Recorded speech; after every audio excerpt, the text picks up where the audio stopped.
Hello everyone, সবাই কেমন আছো? আশা করছি সকলে ভালো আছো আর আমরাও খুব ভালো আছি। অনেকদিন পর এসেছি একটা নিউ ব্লগ নিয়ে। এই ভিডিওটা অনেক আগের, তো দিতে দিতে একটু টাইম লেগে গেল। আমরা শিয়ালদা থেকে আসামের ট্রেনে বসে আছি এখন।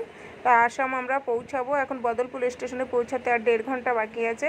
আর বোন এদিকে মেকআপ করছে, ট্রেনের মধ্যে বসে বসে দেখো একটু দুলছে হিলছে, তো ও মেকআপ করছে। আর বাবু তো শুয়ে আছে, শুয়ে শুয়ে দেখছে ওর মা কি মেকআপ করছে। আমি মেকআপ টেকআপ কিছু করছি না, বাচ্চা ঘুম পড়াচ্ছে আর মেকআপ করছে। খুব মজা হচ্ছিলো, আমি ভিডিওটা নিচ্ছিলাম খুব মজা করে। তো চলো, মেকআপ এখনও কমপ্লিট হয়নি, কি ফাউন্ডেশন নাকি লাগালো। এবার ভাইও বিরক্ত হয়ে যাচ্ছে যে কি 1.5 ঘন্টা ধরে মেকআপ হচ্ছে, বাপরে বাপ। মানে গরমের মধ্যে আমি তো সিম্পল কিচ্ছু সাজিনি, আমি কিচ্ছু মেকআপও করিনি, জাস্ট একটা চুড়িদার পরেছি আর ব্যাস চলে গেছি। আর ও তো মেকআপ এখন কি স্প্রে না কি মারছে। এবার তো মেকআপ প্রায় কমপ্লিট হয়ে গেছে, এবার মানে শাড়ি পরবে, এখনও স্প্রে চলছে। তো যাই হোক, মেকআপ কমপ্লিট, শাড়ি পরা হবে এখন। দেখা যাক শাড়ি পরার পরে লুকটা কেমন হয়। তো যাই হোক, অনেক সুন্দর করে ট্রেনের মধ্যে তো মেকআপটা করলো, আমি ভাবতেও পারিনি এত সুন্দর করে মেকআপটা হবে। খুব সুন্দর একটা লুক এসছে, সুন্দর লাগছে। এবার শাড়িটা পরবে, তো শাড়ি পরা কমপ্লিট, নেকলেস গয়না গাটি সব পরা কমপ্লিট। তো কেমন লাগছে সবাই কিন্তু কমেন্ট করে জানিও কেমন লাগছে।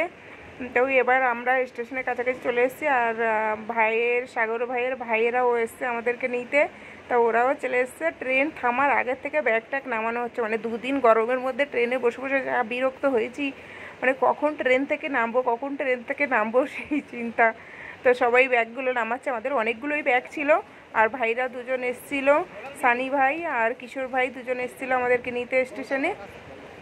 তো ফাইনালি আমরা পৌঁছে গেছি বদলপুর স্টেশন। আমি বাবুকে নিয়ে নামলাম। দেখো আমি কিছুই সাজিনি, কিছু মেকআপ না, সিম্পল আছি। আর এই যে নতুন বউ নামছে এবার। তো যাই হোক, বাইরা গাড়ি নিয়ে আসছে, কত দূরে হেঁটে হেঁটে যেতে হবে জানি না, গাড়িটা অনেক দূরে রেখেছে। তো চলো হেঁটে হেঁটে যাওয়া যাক। তো ফাইনালি আমরা গাড়িতে বসে গেছি, আর গাড়িতে বসে সুন্দর একটা হাওয়া পাচ্ছিলাম। তো বসে দেখে তো বুঝতেই পারছো সবাই খুব নার্ভাস। এদিকে নতুন বউ একটু বেশি মেকআপ করেছে বলে বেশি নার্ভাস। এদিকে বাবু আর বাবুর জেঠু গল্প করছে। ছোট মানুষ এত ড্রেস পরেছে, তবু ওর গরম লাগছে না, একটুও কান্নাকাটি করেনি, সেটাই ভালো। আমরাই বেশি কান্নাকাটি করছি গরমের মধ্যে, আমাদের বেশি কষ্ট হচ্ছে, কিন্তু ওরও কষ্ট হচ্ছে, তবুও ও কাঁদেনি, এটাই ভালো। আর বাবু এদিকে মিষ্টি কিনতে গিয়ে একা একা আইসক্রিম খেতে খেতে চলে এসছে। এরা মিষ্টি কই, এরা তো খালি হাতে ফিরে আসলো। আমরা রাস্তায় দাঁড়িয়েছিলাম, আমরা 3জনে, ওরা মিষ্টি নিতে গেছিলো, এখন মিষ্টির দেখা নাই। মিষ্টি কোথায়, সবাই তো চলে আসছে। এই তো ফাইনালি মিষ্টি চলে এসছে, 2জনে বয়ে নিয়ে আসতে পারছে না, এত মিষ্টি নিয়ে এসছে। তো যাই হোক, ফাইনালি সবাই এক জায়গায় হয়েছি। 5 মিনিট লাগবে নাকি এখান থেকে বাড়ি পৌঁছাতে। 2 দিন গাড়িতে বসে যতটা কষ্ট না হয়েছে তার থেকে বেশি কষ্ট হচ্ছে। 5 মিনিট, মানে 5 মিনিটের কতক্ষণে বাড়িতে পৌঁছাবো, এতটাই কষ্ট হচ্ছে। তো যাই হোক, যাওয়া যাক। নতুন বউ গাড়িতে উঠতে বেশি দেরি করছে, আমার তো আর সহ্য হচ্ছে না, মনে হচ্ছে 5 মিনিটটা কখন হবে, কখন বাড়ি পৌঁছাবো। তো ফাইনালি সবাই গাড়িতে বসে পড়েছি, আর 5 মিনিটের মধ্যে বাড়িতে পৌঁছে যাব। তো ফাইনালি আমরা পৌঁছে গেছি বাড়ির সামনে, এবার আমরা নামবো শান্তি। আর মাসিরা কাকিমারা সবাই বরণের ব্যবস্থা করেছিল, মানে প্রথমবার বাড়িতে ঢুকছে তো, তো সবাই বরণ করে তুলছিল ঘরে।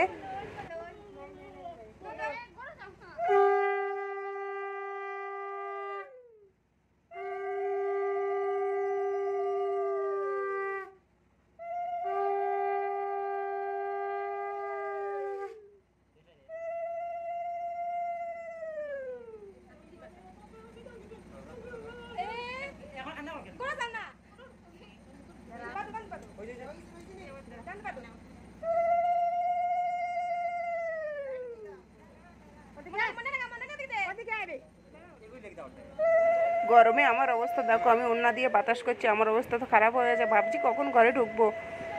তো ফাইনালি বরণের কাজ কমপ্লিট হলো। এবার আবার দেখছি বোনেরা আবার কাকিমারা গেট আটকিয়েছে, তো ভাইয়ের কাছে টাকা চাইছে, বলছে টাকা না দিলে কিন্তু গেট ছাড়বো না। ভাই আবার 200 টাকা দেখালো, 200 টাকা দেখাতে ওরা বললো না না ছাড়বো না, 1000 টাকা দিতে হবে। পরে ভাই আবার চলে গেছিলো, বলে যাবো না যা। আবার ঘুরে এসে 500 টাকার নোট দিল, 1 হাঁড়ি মিষ্টি দিল, তারপরে ওরা গেট ছাড়লো। তো ফাইনালি সমস্ত কাজ কমপ্লিট হয়ে গেছে, এবার আমরা ঘরে ঢুকবো। ওরা তো খুব চিৎকার চেঁচামেচি করছিল, না না 500 টাকায়ও হবে না, 1000 টাকা দিতে হবে, তারপরে গেট ছাড়বো। তো ফাইনালি সমস্ত কাজ কমপ্লিট হওয়ার পরে আমাদের গেট ছাড়লো, আমরা এবার ঘরে ঢুকবো।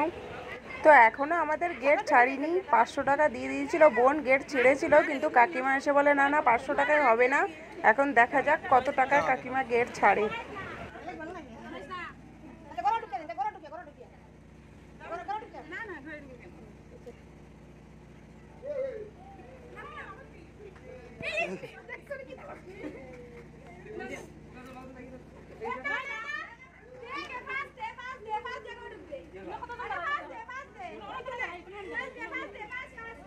पास पास ना टिकट আছে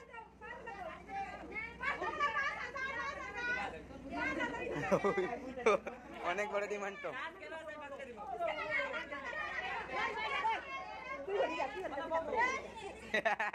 পালিয়ে গেছে। ফাইনালি গেট ছাড়লো আর আমরাও ঘরে ঢুকলাম। তো ভিডিওটা আজকে এখানে শেষ করছি, নেক্সট ব্লগে আরও অনেক কিছু দেখাবো আসামের। তো ভিডিওটা কেমন লাগলো অবশ্যই কমেন্ট করে জানিও। Bye bye.